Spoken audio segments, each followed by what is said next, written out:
probably need to talk to you. How is it out there with adjusting to what's going on in Texas this time of year with the heat?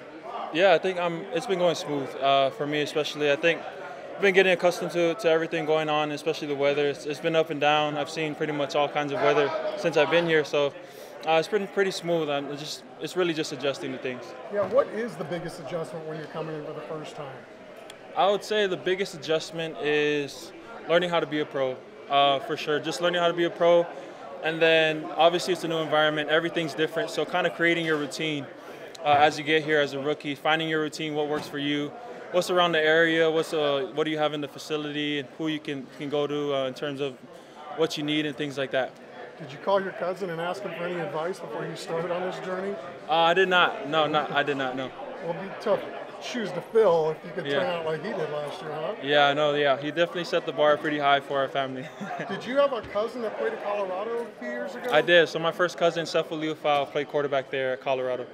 So, I mean, any other relatives that are running around in the league that you should know about? Yeah, there's probably some that I don't even know. I have a huge family, so yeah, I'm not too sure. Okay, so what about the experience of, putting college in the past, making the decision to go pro, and then, where the Cowboys drafted you? What was going through your mind when you got the call from Dallas? Yeah, I mean, it was unreal. I was really lost for words.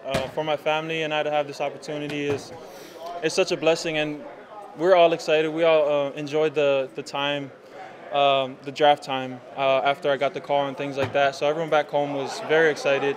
Like I said, I was at a loss for words, and this opportunity to be a part of this organization has been nothing short of amazing for me. What about living in a big city like Dallas for the first time? How's that been? Yeah, it's definitely a big transition coming from South Bend and obviously on the island in Hawaii. But I would say, well, the food's great. You have much more food options, so I've been enjoying that.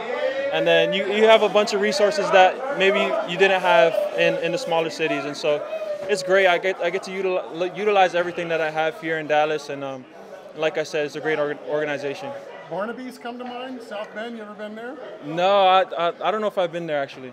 Well, yeah. It's just like, pizza and sandwiches, and you're probably eating right and not doing that kind of stuff. I'm trying to. It's hard in Dallas. Like I said, there's a lot of food options. So. Okay.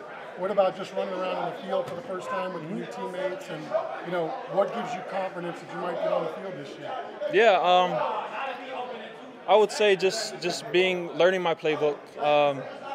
The faster I can create my routine, faster I can get used to things and get going in that process, the more confident I feel in terms of my contribution to the field, whether it be on special teams or defense. Have you gotten close to any vets personally?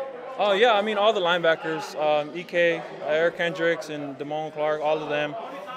They've been big mentors for me, and our room is pretty close. And then the rookie linebackers, you got Brock and Jason, Byron, all those guys. We're all really, really tight-knit. Speaking of Kendricks, he was a facilitator of a big play in 7-on-7. Offense had a big play in 7-on-7. Talk a little bit about just your first impressions when your first ever mandatory minicamp. Yeah, I would say I got a good head start with OTAs, and so I kind of got my routine going before our minicamp. But yeah, it's been a great minicamp, and I think we finished strong and had a lot of fun during this time. So as a rookie, what's your plan, your strategy over the next 6 weeks or so in this kind of downtime to make sure that you're still that you're prepared to hit training camp, hit the ground running? Yeah, I would say first of all, stay in shape. I'll be training back home in Hawaii, so I'll have things set up for that, and making sure that just every day I'm doing something to get better. It doesn't have to be physical. It can be looking at the playbook, but I want to do everything. I want to do something every day to get better in some way, shape, or form.